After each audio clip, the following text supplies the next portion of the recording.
మీరు ఒక విషయం చెప్పండి, సర్పంచ్లకి పృథ్వీరాజ్కి గల సంబంధం ఏంటి, ఎందుకు ఆయన అని చెప్పే వాళ్ళకి మీరేం చెప్తారు?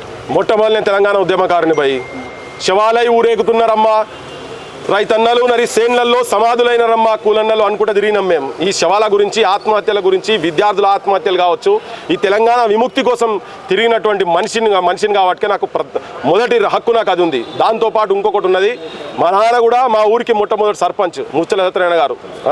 వెనకట గైర్ ముల్కీ go back, idli sambar go back ఉద్యమాన్ని స్టార్ట్ చేసినాడు. ఒక మాజీ సర్పంచ్ కొడుకుగా నాకు ఆ హక్కు ఉన్నది. మా నాన్న సమితి ప్రెసిడెంట్ కూడా ఉండే, నాకు హక్కు ఉన్నది. పట్టణాలకు పల్లె పోటీగా నిలవాలి, అభివృద్ధిలో ముందు అడుగులే వేయాలి.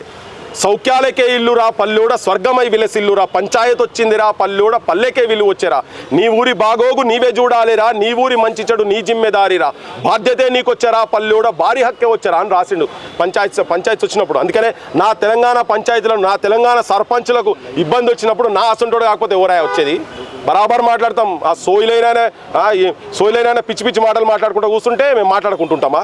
బరాబర్ మాట్లాడి నేను కాదు, రేపు సమాజం మొత్తం కదలాలి.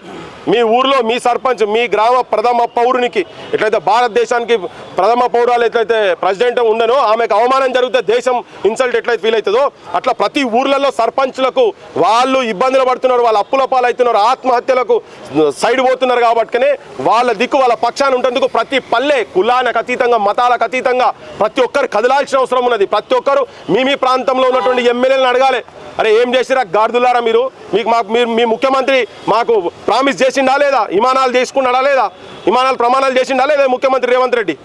చేసిండు కదా, మరి అడగాలి కదా. దున్నపోతు ఇంతకుముందు నేను చూపించిన కదా, మళ్ళీ కావాలంటే మీకు మళ్ళీ ఒకసారి వినిపిమంటే నేను వినిపిస్తాను, మీ దాంట్లో వస్తుందంటే. బికాజ్ ఇన్నుండ్రి తెలంగాణ ఈ నిధులు తెచ్చుకోవడం పెద్ద లెక్కన.